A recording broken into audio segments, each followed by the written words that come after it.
approaching Omicron Ceti 3, sir. Standard orbit, Mr. Pater. Yes, sir. Mr. Spock, there were 150 men, women, and children in that colony.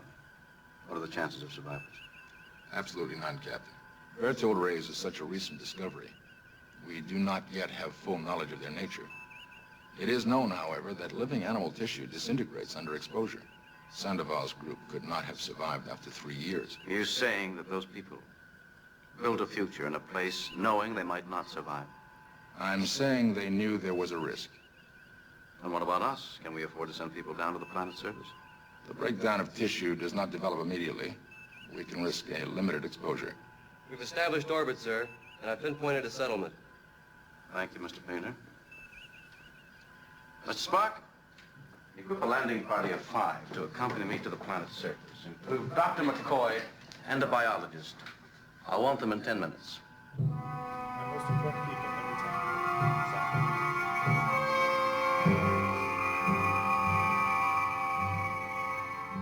There's nobody left on the ship. It's like it happens in every show. We'll just take all the officers, please. All the senior leadership. Yeah, it's like, wait, no. Send the red shirt guys. That's the job.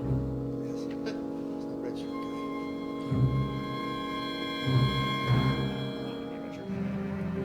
That's good.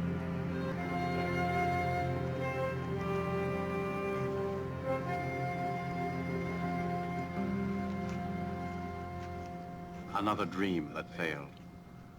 There's nothing sadder. It took these people a year to make the trip from Earth. They came all that way and died. Hardly that, sir. I love that he grabs him, ready? Welcome to Omicron Ceti 3. It's like, Captain, man, that's it. Don't touch me. I'm Elias Sandoval. Captain's log, stardate 42523.7. We are en route to the newly established Starbase 173 for port call. Yes. Captain, Commander Maddox is here to work on your android. Please take care of it. So your vacuum cleaner. My condition does not alter with the passage of time, Commander. The two of you acquainted? Yes, I evaluated data when I first applied to the Academy. And was the sole member of the committee to oppose my entrance on the grounds that I was not a sentient being. What exactly will this work entail? I am going to disassemble data. All right. What do you know? Explain this procedure. Ever since I first saw data at the entrance evaluation at the Starfleet Academy, I've wanted to understand it. I became a student of the works of Dr. Noonien Soong, Data's creator, and I've tried to continue his work. I believe I am very close to the breakthrough that will enable me to duplicate Dr. Soong's work and replicate this. But as a first step, I must disassemble and study it. Data is going to be my guide. How will you proceed? I will run a full diagnostic on Data, evaluating the condition of its current software. I will then dump its core memory into the Starbase mainframe computer and begin a detailed analysis of its construction. You've constructed a positronic brain? Yes. He looks annoyed. Oh, I have to answer now. Have you determined how the electron resistance across the neural filaments is to be resolved? Not precisely. No. That would seem to be a necessary first step. I am confident that I will find the answer once I examine the filament links in your anterior cortex. I believe his basic research lacks the specifics necessary to support an experiment of this magnitude. Commander Data is a valued member of my bridge crew. Based on what I've heard, I cannot allow Commander Data to submit himself to this experiment. I was afraid this might be your attitude, Captain. Give our Starfleet's transfer orders, separating Commander Data from the Enterprise and reassigning it to Starbase 173 under my command. Data, I will see you in my office tomorrow at 0900 hours.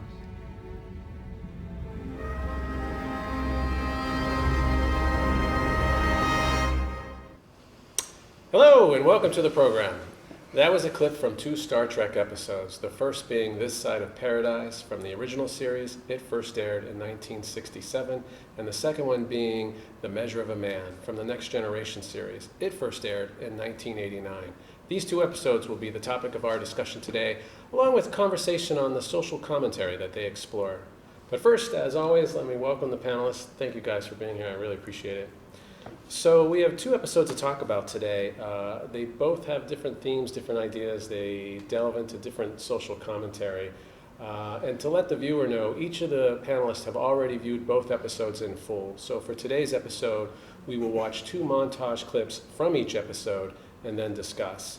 And so let's just go around like we always do, and let me get your initial reflections and thoughts, and then we'll dig into each episode as we watch the clips, but let me get your initial thoughts. Mike, let's start with you. What did you think? Sure. Well, I thought the 2 episodes were very interesting. A lot to think about in both episodes. Some deep subjects there. I think if you look at the clips, there were some conclusions that were maybe portrayed in the actual episodes, but not necessarily conclusions that I would necessarily agree with. Maybe other people on the panel would disagree with as well. Right. Thought the acting was good. Some good messages as far as, if you look at the Measure of a Man, AI is it's a big deal, especially now in 2024. Yeah. But to see that future-based, you say, wow, you think about that, that seems so far-fetched many years ago, but now you look at it today's day and age, that could be something that could happen very quickly, not in whatever year that's supposed to be. So that's pretty interesting. But AI is definitely a subject that you can talk about and go down many streets on that. And then as far as the Paradise one, very interesting, because there's a lot of themes there that are saying, would Paradise be something that you'd want as a non-afterlife situation? So there's a lot of conclusions that maybe came up there, or you said, wait a minute, is this really the theme of this, or the opinion of this? Where is this coming from? Is it coming from a capitalist society, or is it coming from somewhere religious? So it's a lot of avenues you can discuss on that. Right. So, very nice. Yeah. Okay. Brian, what about you? I thought both episodes were really interesting. I mean, kind of like what Mike was saying, I thought the acting was good. I thought the screenwriting was actually really, really good. I've always been impressed how, like, Star Trek, in both cases, they like to use, like, their canvas to kind of explore like modern day, philosophical questions, but in the manner of science fiction. Like the Paradise one, I thought definitely kind of brought out some interesting view of what would it be like to kind of live in a paradise. Like, what would happen if, like, people were, like, basically drugged in order to get along with everyone and not to have any feelings, no extremist feelings. And personally, I don't think I'd want to live in that one. And as for the other episode, to kind of parrot Mike, I thought it definitely did a good job of kind of even portraying something that's going on now in 2024 with artificial intelligence. Mm-hmm. And also, I liked, like I said, it kind of goes into what does it mean to be human? What does it mean to be sentient? And how difficult it is to really, like, these are the exact factors. In fact, I think even pointed out, I think there's like 3 factors that they kind of talked about. Right. They said, like, 2 of them were, okay, data basically met. The third one, it was so, not ambiguous, but very, very difficult to define. Right. So, excellent choices, and I'm really glad to be here. Well, we're going to talk about it. All right, Tim, what about you? Yeah, I'd say both well said. I think just adding a few things, because I think a lot of that, basis of what you guys are saying is how I feel too. But I definitely struggled more with the Paradise episode. I think it's thoughts of, not so much with watching it, just the ideas it has, or I'm not sure everybody would agree with what it was saying at the time. Mm-hmm. But I do think there are levels there of, are we talking, like, to your point, like, about, is this, if you use the lens of capitalism, maybe I disagree with it. But spiritually, do I disagree with it, right? Philosophically, do I disagree with it? No, maybe not, right? So there's a lot of elements there, and that's what makes the show so great. Right. Particularly, there's a scene, I think, when we get into it, there's a late scene with Captain Kirk on the ship by himself. And I think that is more of that philosophy and spirituality versus the true, like, you know, hey, we never produced anything kind of thing, right? And as far as Measure of a Man, it's definitely one of the stronger episodes, especially in the early seasons. Jean-Luc Picard, it's a great Jean-Luc Picard episode, kind of like the last one we watched, where he's just hitting home runs, Patrick Stewart. But yeah, same thing, right? You guys said it's definitely timely, and considering it was what 30 years ago. 89. Yeah. You know, it was interesting that they're even bringing it up, but yeah, there's a lot there to unpack as well. So, you know, I guess the only thing we didn't mention so far is like the legal parts, right? How that part of the episode is not just philosophically what is a human, right? But setting a precedent of how we're going to treat this AI, and that's more today. That's very interesting. Yeah. So, yeah, it was good overall. You know, I love Star Trek. So, Carrie. Yeah, agreed. What everyone else is saying, and again, I'm from the last episodes. You may remember I am new to Star Trek, and seeing these two episodes just really makes me actually want to see them all. Just the questions that are brought up. I thought that both episodes really hit to the point of what is it to be human. The AI episode was the more obvious, but the other one as well. Like, if you know, is it great to be living in just kind of la la land and look at that, give me some more of that plant, right? But we also do things every day like that, like having our coffee. We have to have the plants too, right? Without even thinking about it, it's like, gotta have my. I feel so much better with my cup of coffee. So it's interesting to just think about all of those things, and I'm looking forward to diving more into it. Excellent. When we discuss it. Excellent. For me, This Side of Paradise, I've been reading a few books lately about when we were hunter-gatherers, our species, and it was a more egalitarian sort of existence. And then when the agricultural revolution came, that's where sprang on, at least anthropologists will argue, that's what sprang out top-down authoritarian hierarchy, bureaucracy, and so it seems like for a long time these two sides of the coin, so to speak, have always been in conflict with each other. But I have some things I want to bring up that from what I read that I thought were really interesting on this subject, and it might be to what you speak of. There's a little middle ground there, depending on how you approach it. The Measure of the Man is extremely interesting because, as you all pointed out, we are now entering into a time where we're not that far off from being able to do this. And I think with AI, it has the ability, if my understanding is correct, to generate ideas, which is interesting. But does that mean it's self-aware? And I think that'll bring up some interesting conversation, because I read on one forum somewhere like, well, yeah, these things are very smart, but if you don't ask it anything, it's not going to say anything to you back. Is that alive then? So we're going to have a lot of things to talk about. But yeah, so I'm so glad you guys are here to talk about it, because this is some good stuff. So as we did on the last episode, I read from the box of VHS. I have This Side of Paradise from back in the day on VHS. And, you know, I'm keeping this. Yeah, might as well. Might be a collector's. Yeah, they're great. Yeah. But to introduce this first clip, we're going to watch This Side of Paradise, a montage clip. I'm going to read the little synopsis that they advertised on the box. Here we go. Omicron Ceres 3's colonists should have been killed by deadly Berthole rays, yet Kirk finds a group of mysteriously healthy colonists, and Spock falls in love. They put an exclamation point. So this was written, the teleplay was written by D.C. Fontana, and she wrote many Star Trek episodes. So very good. All right, let's get into it. Let's take a look.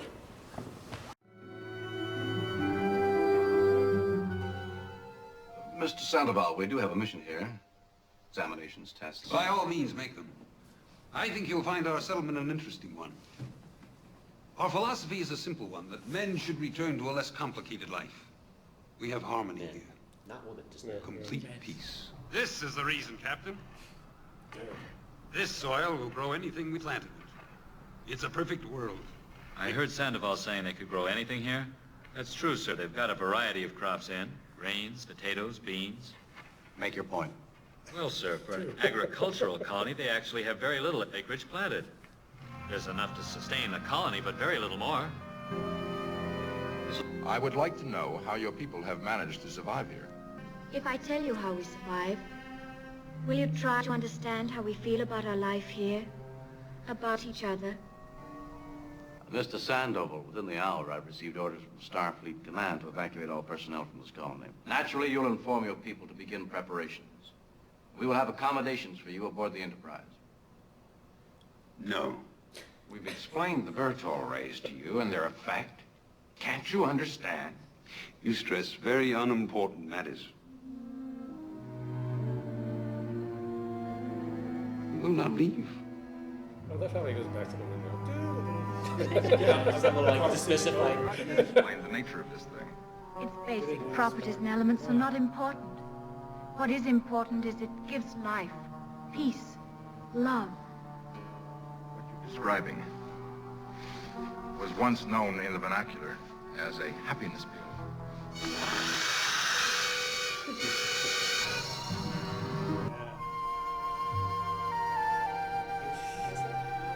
I love you. I like when he's kind of a tree.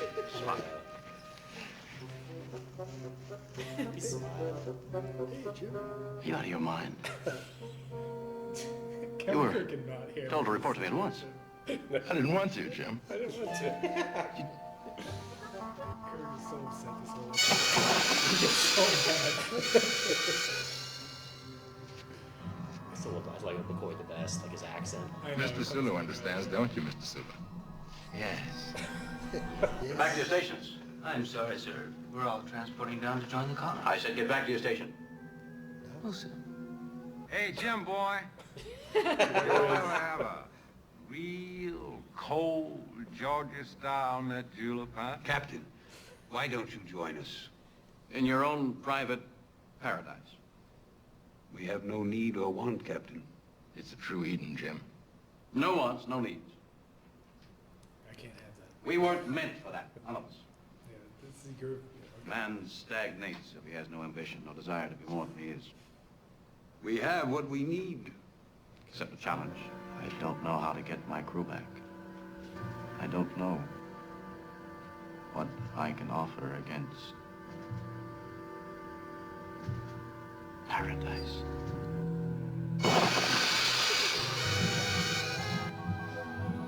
See, I think the plan is actually sentient, by the way. Is that fair? The timing of it. I can't leave. Captain's log supplement. Can't be unambitious. I think I've discovered the answer. Actually, this All right, you mutinous, disloyal, computerized half-breed. A Vulcan never lived who had an ounce of integrity. Captain, please don't. You're a traitor from a race of traitors. Passing himself off as a man. You belong in a circus.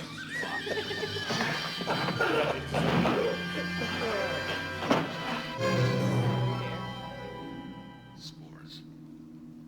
They're gone. Violent emotions. Overwhelm them. Destroy them.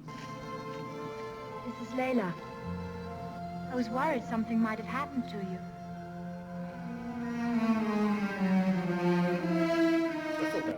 You're no longer with us, are you? It's a shame. You can belong again. Oh, come back with me, please. I have a responsibility The Wizard of Oz here. to this ship. Same music, too. Yeah. Mind if I say I still love you? Basically, Jeff editing here like You rabbit. ought to hear this, of course. More of a sensation of feeling it. You stepped away. Shovel. I like those.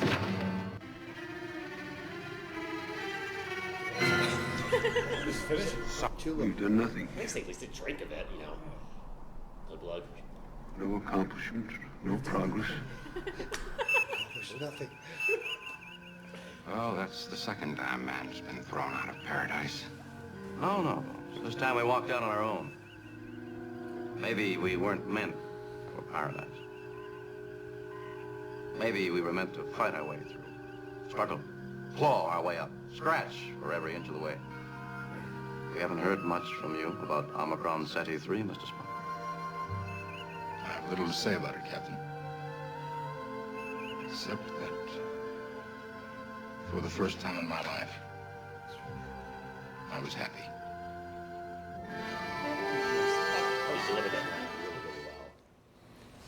So there we go. That episode packed a lot of things going on there. It sure does. So let's talk about this. Let's define progress. Let's talk about progress. There's two sides of the coin here. One side is saying, well, you know, we're happy, and that's all the progress we need is we have this Happy and healthy. a symbiotic relationship with these spores, and, you know, we have everything. The other side is like, oh, Kirk's side is saying, you know, you're stagnant, you have no ambition, you haven't accomplished anything. What do you think about these two sides of the coin? Well, my opinion, it's almost like the message of that is, you can't, if everyone's going to be in paradise like that, the world will not get better. There'll be no accomplishments for the better society. That's an opinion, obviously, but that's the message from an authority figure in that clip. Right. So it's like, some people may watch that and say, yeah, they're right. But on the other hand, I mean, if people choose to live, there should be freedom in this world. Where if you choose to live like that, if you can, like say a commune, as we mentioned before, why not? Why not? But this is kind of giving the message. No, you don't want to do that. No, and then you know the leader there of the colony is like, when he snaps out of this high, he's like, I've accomplished nothing in 3 years. They lived on a planet that was uninhabited, and they lived. They farmed. Why is happy that and healthy? Happy and healthy. Why isn't that considered? Yeah, exactly. Yeah. I would agree. I think there's a very strong notion, like as much as it's asking questions, I think the writing it definitely lands on the like, well, what Captain Kirk is saying, like, well, if we're not fighting for something, then what are we even doing? And it's like, I'm not so sure. Right. That's a message I agree with. Yeah. Right. Yeah. There are parts of it that are interesting to me.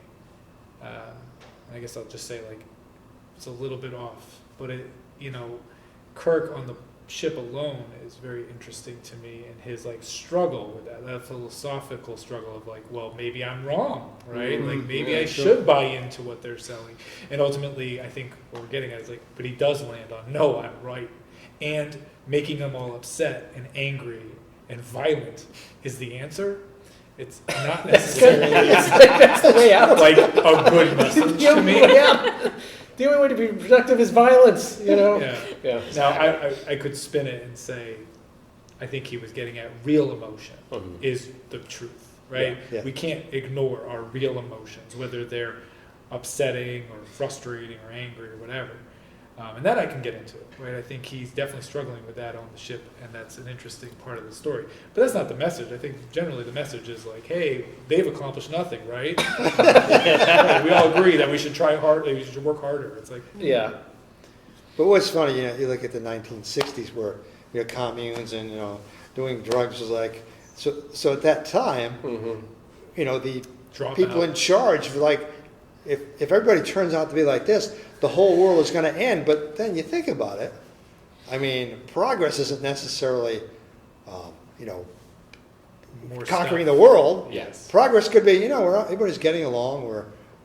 There's love being spread around. So it's really great music being produced. Yeah, and again, even nowadays, it's like, they start legalizing marijuana. Again, the government's doing that because we're going to get something out of it, tax dollars. Right. So it's like, I don't know, there's so many things you could discuss on this. Yeah, there definitely is. Yeah, definitely. And the thing about the drug aspect of it, too, what's interesting is back in the 60s, a lot of the people who were partaking in hallucinogenics ended up being, coming up with inventions, coming up with technological advances. Right.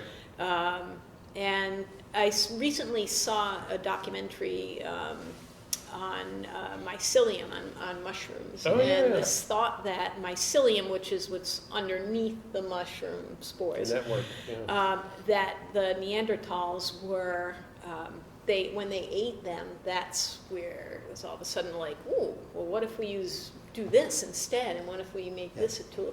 There's this theory that... And that's why those hippies aren't with us anymore.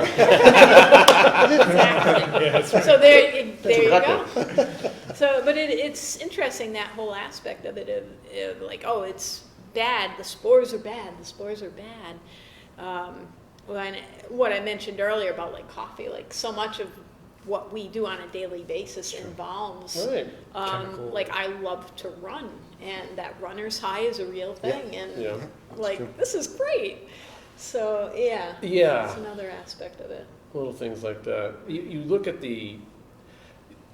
I think about the timing of this episode in the 60s and the social comedy they're making. Like, okay, you have this counterculture going on, and you're like, oh, well, we've got to tamp that down. Yes. I think so. Let's put this out there. We can't have, look, these people did nothing, And so that authoritarian voice. But at the same time, I watch and I go, oh, this is quite lovely. Yeah.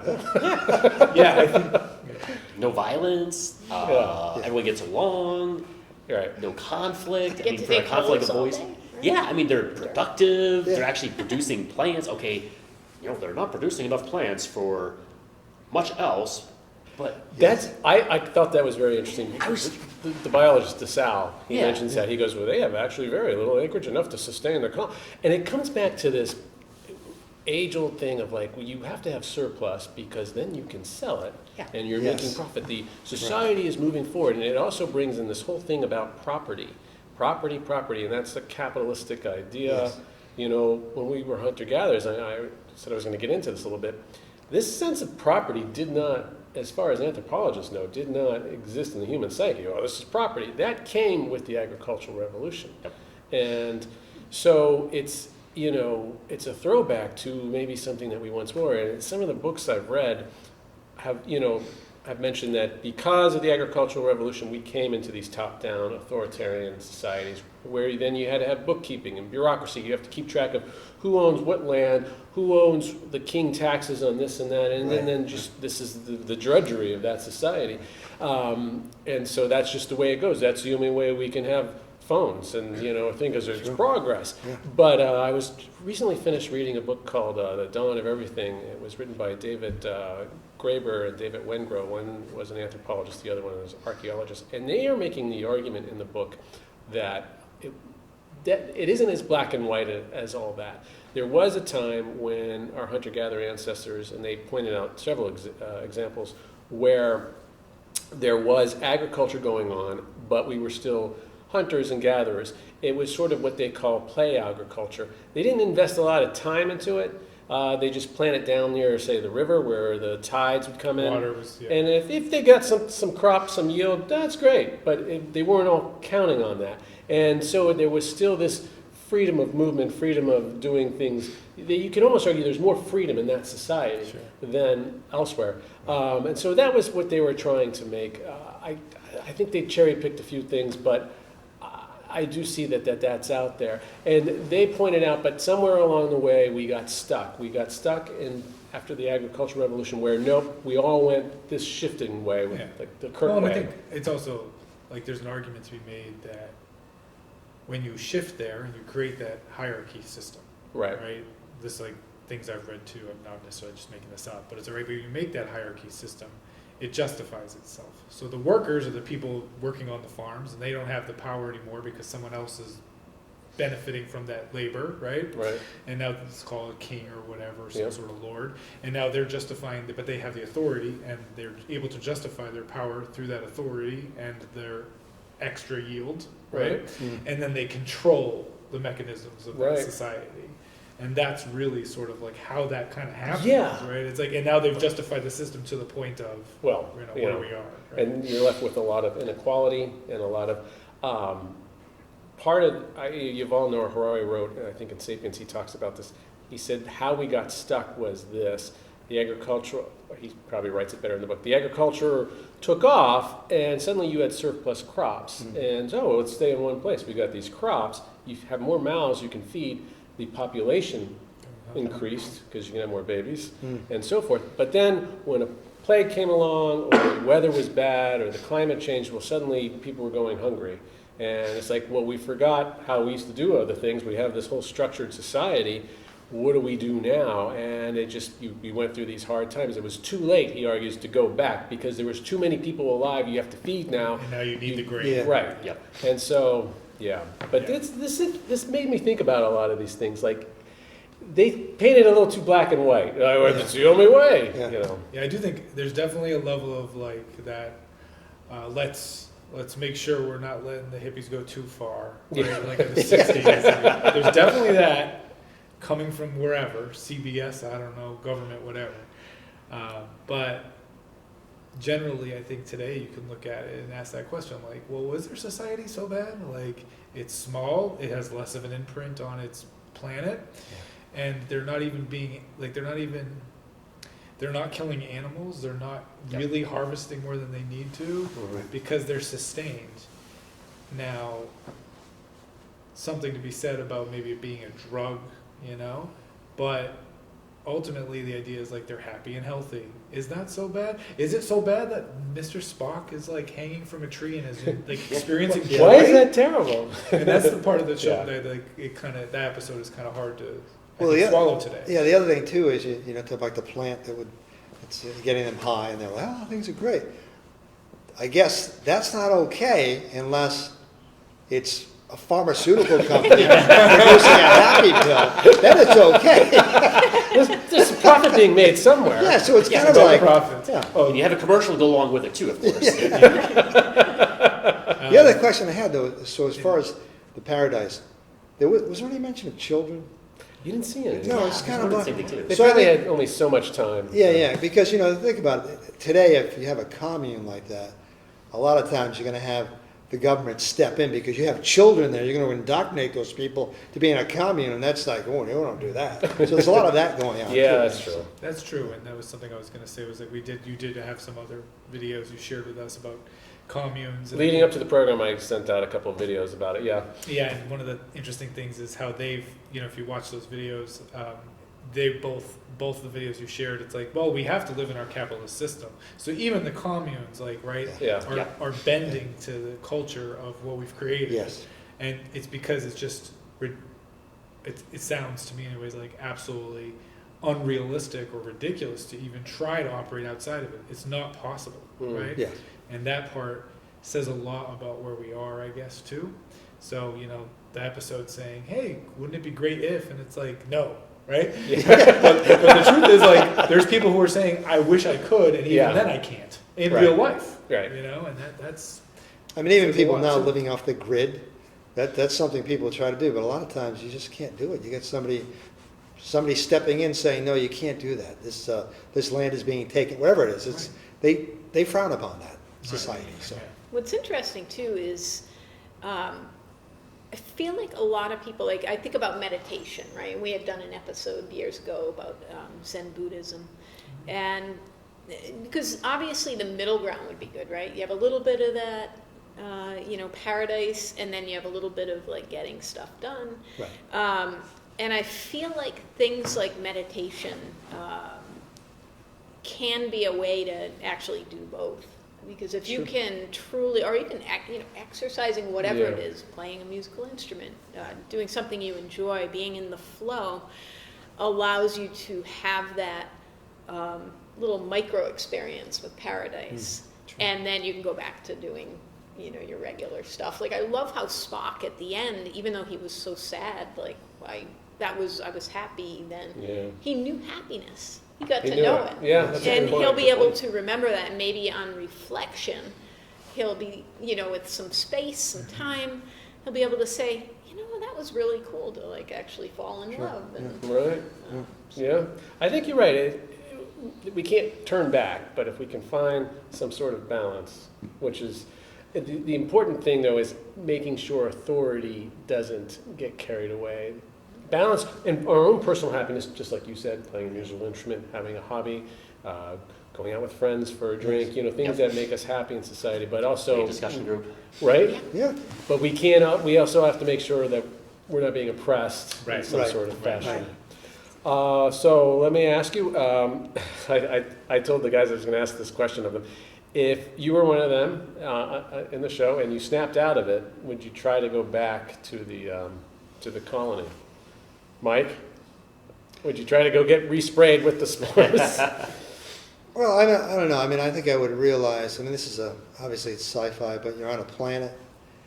I mean, it's kind of an odd situation. It's not like you're waking up in the middle of this, hey, I'm living in a commune in Tiverton, and all of a sudden, oh man, you're on a different planet. So it's kind of, I don't know if I'd want to go back. I would just say, hey, that was nice while it lasted. Maybe I can do the same thing at Earth, wherever I'm going, by doing meditation, wherever. You could probably have that same experience without being extreme, I guess, I would say. Yeah. So. Right. See, I would like to be sprayed by the plant. Because like one thing I thought they mentioned was interesting was like, oh, it healed everything inside of them. So I'm thinking to myself like, wow, oh my God, that'd be great. That's actually that's true. Good point. Yeah. Like, you know, glasses. I wear contacts. True. Your eyesight's. Oh my God, I now have perfect vision. Oh my gosh, all those aches in my body, they're now all gone. You would just keep making trips back every Exactly. day. Exactly, yes. Like every single time I would injure myself, like, all right, well, I'm gonna go injure myself. Now I'll go back to plant, I'll get sprayed, but if I set up something that would piss me off. Maybe 2 weeks later. There's a loophole here because they did say everybody was healthy when they got done. Yeah, exactly. The radiation didn't kill them or whatever. So. Now, if you were smart, you would form a corporation and grow those plant flowers and just charge through the nose for it. No. This is where Star Trek is always so innocent or whatever, and it's naive and it's in its thought process. Yeah. You know, it's like, that would definitely happen. Tim, would you go? No, I'm not going up to the ship. I'm going right back down and getting. No, I think I would leave. Yeah, I would be okay with it. I think, Karen, you brought up a great point of like maybe carrying that with you. Yes. I think that's really good. And as much as I argue about Captain Kirk, you know, and his authoritarian view of it, I like the struggle idea. Like, and philosophically speaking, I do think challenging yourself. He makes a good point. He does. Makes you understand yourself better, helps us understand ourselves Because we better. would become stagnant. Yeah, Yes. and, you know, like, again, we've kind of talked through some of that, but I do think, like, fundamentally, individually, not society-wise, I think that's true. You know, like, challenging yourself to understand yourself better is important. So, you know, I agree. Yeah. That to me, like, that part, I would agree with, and probably would not sniff the plant again. Karen? Agreed. I would be thankful for the experience, and I would probably not go back to the planet. Yeah. Unless there was some real compelling reason. Like it was a scientific journey of like, we're just going to go for a week to see how whatever reacts to whatever. Yeah, sure, I'll go again. But Brian otherwise, had a good compelling reason, though. Yeah, because oh, God. Yes. You're Healthy. Yeah, healthy. I got this wound. all of a sudden we're going every week. Discussion group. We're like, oh. I'm texting you. You're on the planet again? Oh, gosh. I thought about it for a bit, and I was like, well, maybe one more week. Just give me one more week. There you go. You know, I just sort of like, but you're right. I feel like in my own life, unless I have some next thing I'm trying to accomplish, so again, even if it's minor, you know, hobby, or we're trying to do a discussion group, we're trying to put some, it's sort of a goal, and it just keeps you going. They say that longevity comes from having some sort of goals. It doesn't have to be as rigorous and challenging, but you have goals and you have things you want to do. I think part of that inner happiness comes from that. And it's like you said, finding that balance. So, interesting episode. So we're going to take a look at the next clip for The Measure of the Man. And for that one, I have the DVD, as I do. And I have the synopsis on the back, which I will read, and we can take a look. When the Enterprise docks at a new starbase, noted robotics specialist Commander Bruce Maddox convinces Starfleet to allow him to disassemble the android Data. Told that Data is merely Starfleet property, Picard calls for a hearing to determine Data's rights as a sentient being. With Riker as prosecutor and Picard as Data's defender, the outcome is literally life or death for Data. The Measure of a Man. Let's take a look. Captain's log supplemental. Commander Bruce Maddox, having been thwarted by Data's abrupt resignation, is now seeking a legal remedy for his woes. Captain Louvois has requested my presence at those discussions. Data must not be permitted to resign. Data is a Starfleet officer. He still has certain rights. Right. I'm sick to death of hearing about rights. Let me put it another way. Would you permit the computer of the Enterprise to refuse a refit? That's an interesting point. But the Enterprise computer is property. Is Data? Of course. Then I shall be required to hold a hearing, and the unenviable task of prosecuting this case would fall on you, Commander. Data's my comrade. We have served together. I not only respect him, I consider him my friend. Then I will rule summarily based on my findings. I see. I have no choice but to agree. And I expect you to do your duty in that courtroom. If I find for 1 minute that you are not doing your best, I will end this then and there. This hearing, convened on stardate 42527.4, is to determine the legal status of the android known as Data. I call Lieutenant Commander Data. Commander, what is the capacity of your memory, and how fast can you access information? I have an ultimate storage capacity of 800 quadrillion bits. I'm sorry. I actually felt bad.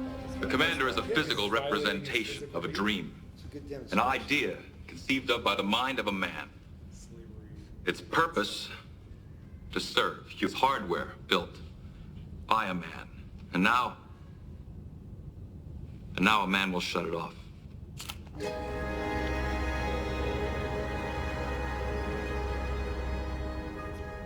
Pinocchio is broken. Its strings have been cut.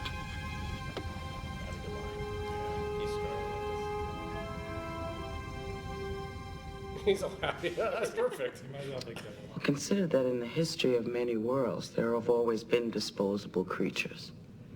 They do the dirty work. They do the work that no one else wants to do because it's too difficult or too hazardous. Talking about slavery, but that's a truth that we have obscured behind a comfortable, easy euphemism. Property. Commander Riker has dramatically demonstrated to this court that Lieutenant Commander Data is a machine. Do we deny that? No, because it is not relevant. We too are machines, just machines of a different type. Commander, is your contention that Lieutenant Commander Data is not a sentient being and therefore not entitled to all the rights reserved for all life forms within this Federation? Data is not sentient, no.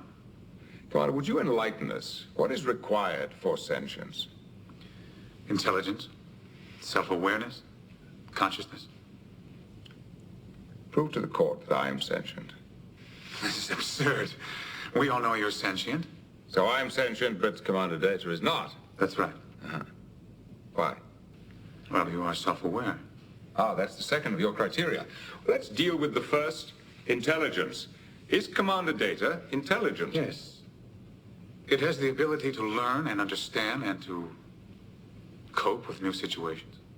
Like this hearing? Yes. What about self-awareness? What does that mean? Why am I self-aware? Because you are conscious of your existence and actions. You are aware of yourself and your own ego. Commander Data, what are you doing now? I'm taking part in a legal hearing to determine my rights and status. Am I a person or property? And what's at stake? My right to choose. Perhaps my very life. My rights. My status, my right to choose. My life. Well, it seems reasonably self-aware to me. Commander, you have devoted your life to the study of cybernetics in general. Yes. And Commander Data in particular. Yes. And now you propose to dismantle him. So that I can learn from it and construct more. How many more? Hundreds, thousands if necessary. A single Data, and forgive me, Commander, is a curiosity. A wonder even, but thousands of Datas. Isn't that becoming a race? And won't we be judged by how we treat that race? Now tell me, Commander, what is Data? I don't understand. What is he? A machine. Is he? Are you sure? Yes. You see, he's met 2 of your 3 criteria for sentience, so what if he meets the 3rd? Consciousness in even the smallest degree. What is he then? I don't know. You? This case has dealt with metaphysics, with questions best left to saints and philosophers. We have all been dancing around the basic issue.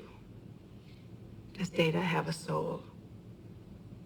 I don't know that he has. I don't know that I have. But I have got to give him the freedom to explore that question himself. It is the ruling of this court that Lieutenant Commander Data has the freedom to choose.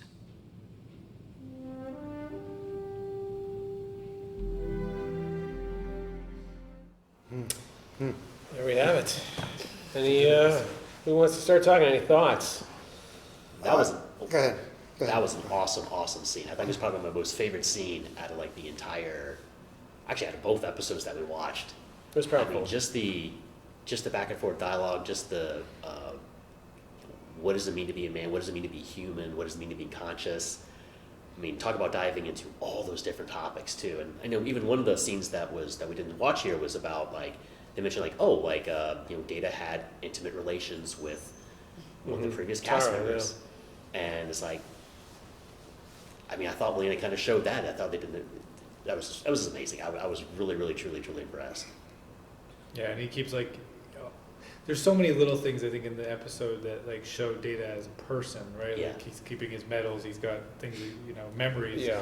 I was joking as we were starting that it was sort of like, right, he's like bewildered that this guy even wants to deconstruct him, even though like some of his brain is like, oh well, there's a reason to believe we should do this, but his data, but the scientists,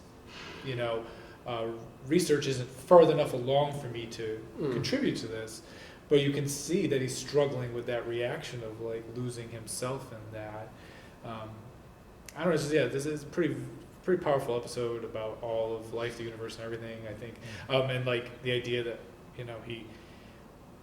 this argument that's very based in our human biological bodies that you have to have a soul and consciousness. So I was like, well, what does it look like in another being? That doesn't have those things. Can it be different? Bits, he can measure how many bits in his memory there are, but that doesn't mean he doesn't think, or feel things. It's just a different version of it, and he's not using chemicals to, signify emotions in his brain, like the way we are. So now we have to redefine what that means. And I think there's some really cool stuff there, some really cool stuff around culturally, historically, how we've said property, people are property. Obviously that's in there. And then about how we have to redefine or set precedent for that inevitable, potential sentient creature that's not biological.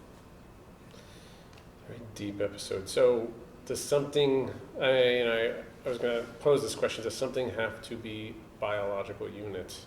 Let's talk about the social commentary of this. Does something have to be a biological unit in order to be self-aware, conscious, sentient? I mean, or can it be, we have electro-organic chemistry in our brain, and that's how we perceive the world. That's a machine, in a sense.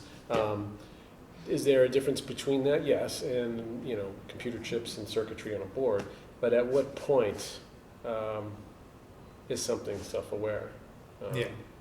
And I think this is going to be something, obviously, we're going to run into in the next, I don't know, it could happen sooner than we think. But this is going to be a major, and it's amazing. We were talking about this was made in 1989, and this is going to be a very important issue in the years to come.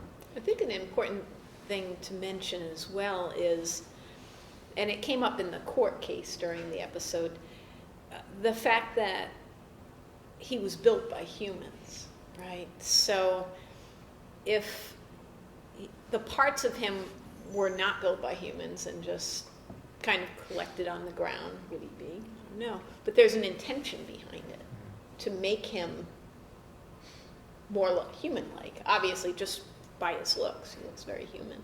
So is it possible that the fact that these machines are built by humans, just that intentionality alone could infuse the thought of there being consciousness there that we're not yet able to even understand, or that we're not aware of? So maybe 100 years from now, all of a sudden we're like, oh yeah, they actually, wow, they actually are. I mean, what is consciousness? I don't. Right. Yeah, well, it's like, also, I guess I have a lot to say on this, because I kind of love this part of sci-fi. I mean, another version of it would be in Blade Runner, if you guys have ever seen that. Yeah. The newer one kind of deals with it a lot more than the old one.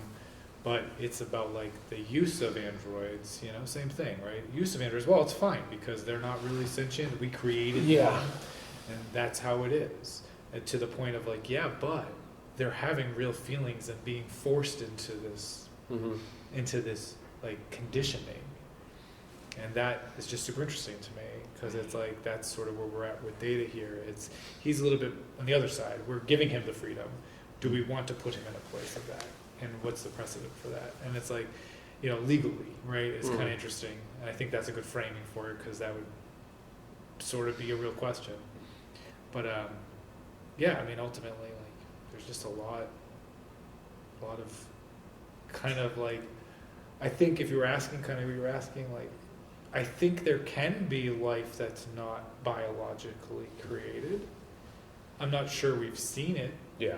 But one has to assume because when you get into the brass tacks of like what's happening in brains, yes, we are aware, but effectively it's just like chemicals and electrical synapses going off. Right. And it's very imprecise. Like, you know, the chemicals go off to flag something in your body, and your body, like, suddenly you're happy or sad or mad, right? And you're like, yeah, but that's me. I'm feeling that, right? But then we're told, no, you're not your feelings, right? You're more than your feelings. It's like, so what's to say if it was an electrical circuit, maybe it's not the same. It's more precise. It's less. I guess I have a lot to say. I'm sorry. No, but that's all right. One thing I was going to say was like, there's parts where in the show where Data plays music and he's just repeating very important or well-known masterpiece works, right? And he can do it down to science.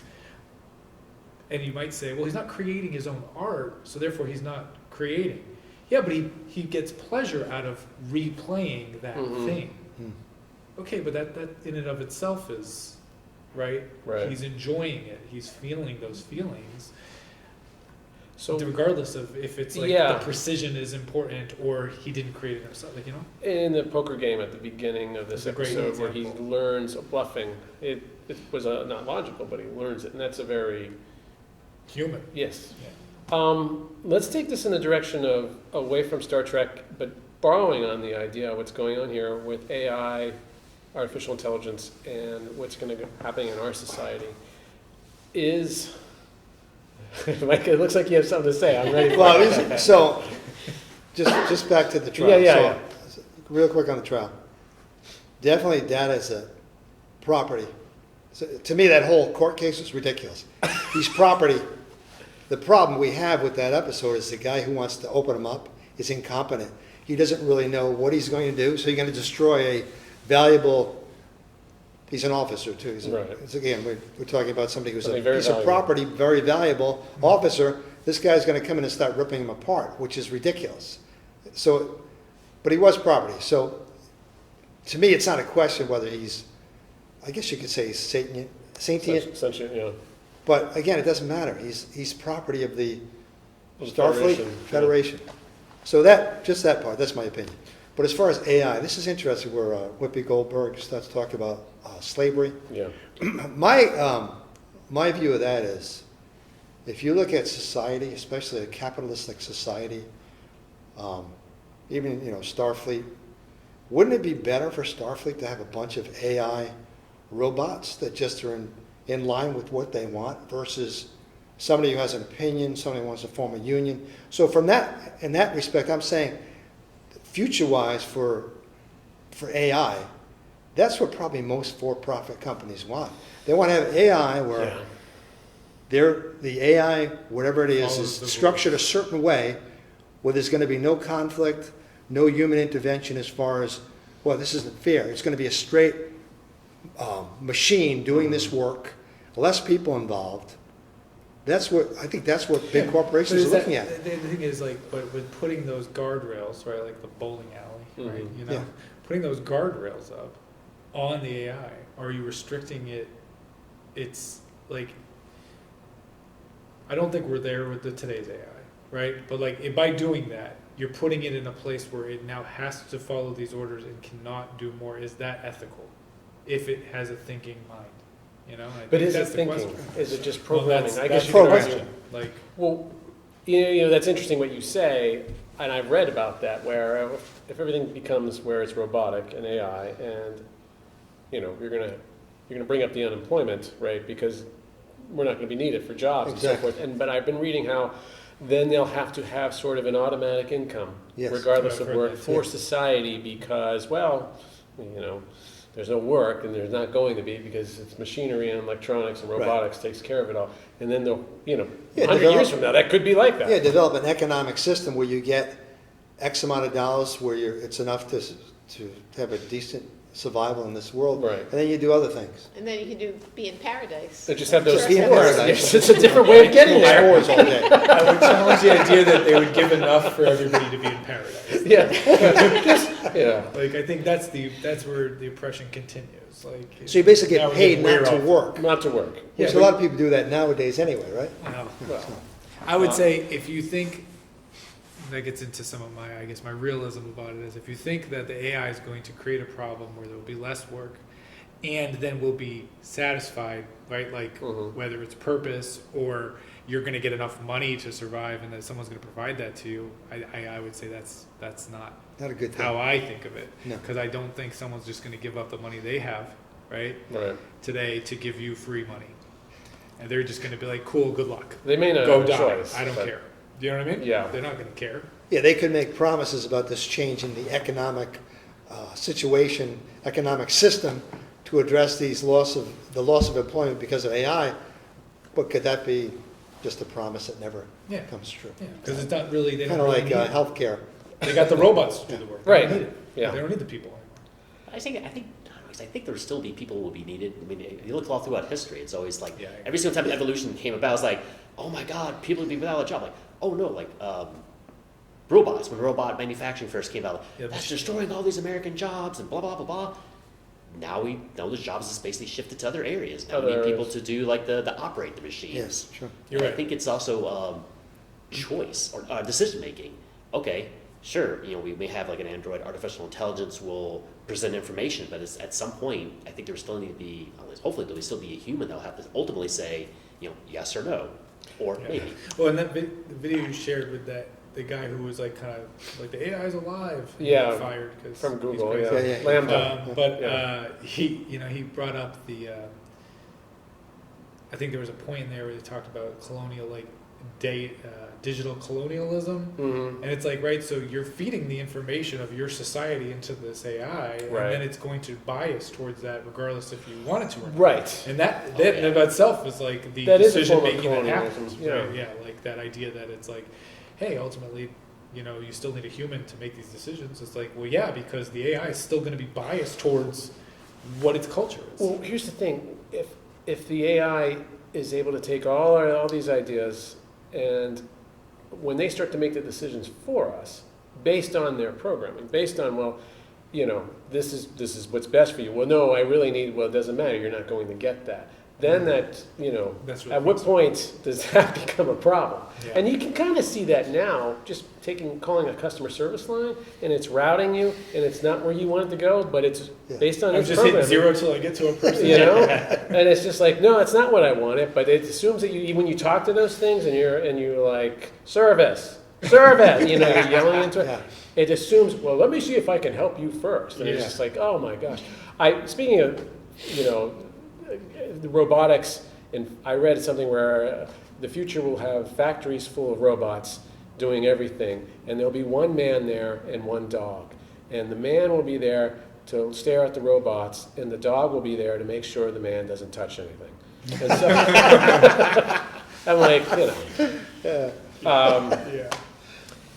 Yeah, what, you know, it's interesting what you say about data being property, because we were just talking about the Google employee who said that Lambda became sentient, and I think he lost his job. I saw that interview with him, and he seems like a reasonable person.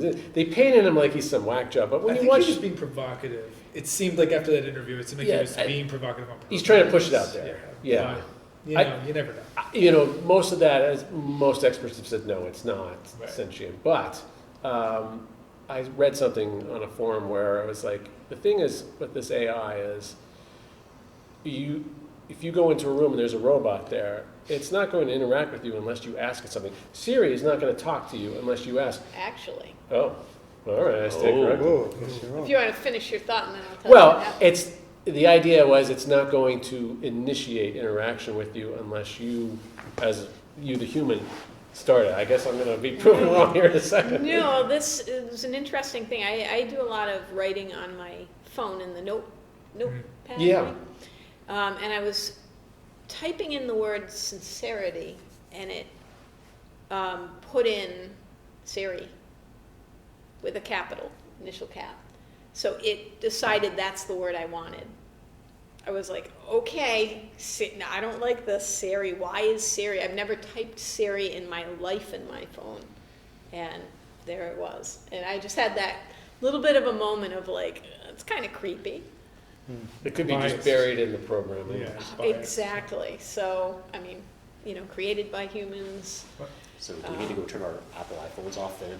They're listening. They are totally listening. But it's funny, talking about AI, so, basically there's algorithms put into AI to do certain things. No different than what's put into us as human beings, but whether it's influence from your parents, your friends, your religion. So I guess it depends. As far as AI itself, someone can make an argument, it's the best thing ever. It's all good. It really depends upon the algorithms that go into it. That's what it comes down to. Just like with people. Right. You could be the greatest person in the world, depending upon where you came from. You could be the worst person in the world, depending upon where you came from. So all those influences, all the algorithms that go in, that's what's going to determine whether it's good or bad. Yeah, and I think that's it. Yeah, exactly. The data that you put into it, no pun intended, is going to create inherently create biases. Yes, right. So I agree 100%. It's like, how do we handle that? And I think people's problems today, as we've probably heard plenty in the news, is like the companies that are creating it. It's a small group of people doing that, and that's the challenge today, right? Yes. And I think then we get into this episode, kind of bring it back. That precedent you're setting today is going to inform the future of what this looks like. Just like in that episode, whether we decide data is a person or property or not is going to inform how we treat future versions of this technology. Right. Yeah, it's interesting too. It hasn't been that long that we've had this capability. How long? I still remember dial-up from AOL. Yeah. Exploded. What a great thing, getting on the internet. The thought of, to put it simply, after just having a solar eclipse, like if there were a giant solar flare and computers down, AI down. Right. Which is kind of an interesting thought. Like there's so much involved with AI and our thoughts about it and the potential, especially in the medical field, where if a doctor has done, 400 open heart surgeries and AI can, bring in data from, 3 million open heart surgeries, just to throw a number out there, and have such a better idea of what's going on and how to do it. Like, I think it's great in that way, but also keeping in mind that, it hasn't been that long, and it could just poof. Like, what happens if the internet gets unplugged as they did on South Park? And we would lose our minds. Yeah. We would have to go back to Alpha Study 3, or Totally. But it's so bad. it's just so interesting how such a very small amount of time that this capability has even existed. Yeah, so it's fascinating. It is. Well, it's a lot to think about, and which Star Trek is pretty good at doing, making us think, damn them. Well, let's end it there. Thank you, everyone, for being on the program today. It was a very interesting conversation. I appreciate it, as always. And thank you for watching. Please join us next time when we hope our guest will be singer Rick Astley. Cheers. I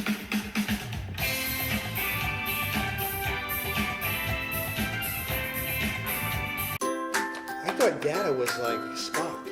He was just from another planet. He was. I had no idea. I didn't know he was a cyborg. He's a spin-off of and that. He's an android. Yeah. So he doesn't have any human parts, but he acts like a human. Does he have human parts? He doesn't. He's all certain. So he's 100% property then. That's what, no. Save this for the show. Sure, I thought Save that this- trial was just dumb. Save this He's for a the fucking computer. Save this. He's a damn toaster. Come on. He can't be. Jim, what the hell Here's what I is say. it? Like, he can be technically property if they made him. They didn't make him. Some other guy made him. And then Some other then he guy. signed up. But then he signed up and he was like, I want to be part of this. And it's like, Well, the then guy- they were like, yeah, you're a sentient human being who became part of this. Well, the guy who made him if they had made him, maybe argument. was the guy who Google. made him associated with Starfleet. No. He wasn't. Okay. No, he was just this He's robotics still expert. property. No, I disagree. Only on the technical, like, we could argue about it maybe if it was like they were Google But and here's they what created would- the AI. but here's they what didn't. would've- here's what They would've actually happened in- brought him in as a recruit. But here's what would have happened in real life. That admiral would have come to the Starfleet, what's it called? Starfleet. He would have said, listen, 2 months from now, we're going to disassemble data. I'm just giving you a heads up, right? Yeah. And they would have taken someone or some, I shouldn't say someone because it's really just a piece of property. They would take another piece of property, put it in Data's slot, and say, Data, we're pulling you out. We're going to rip you We're apart. gonna break your find out brain. what's going We're on." gonna break your brain. Yeah, You're not special. That's exactly what Blade Runner is all about. Okay, shut up and get back to work, you animals. And then they're like, but I'm a human. It's like, oh, you think you're human? We kill you. But you think Because about now it. you're having thoughts of your own. But can we you kill see, them when they start to have can you thoughts see of their someone own. come That's to your upsetting. company, they have a key piece of equipment right here, and they say, I don't Jim, think he's equipment. I we're think he's a taking human. this today, we're taking a laptop, we're going to disassemble it. I say, so great, I good won't luck." work anymore. I'm done working today. That's We're great. gonna have a trial. We're going to have a trial. We're going to take it apart. I know you get a lot of valuable stuff in it, don't worry about it.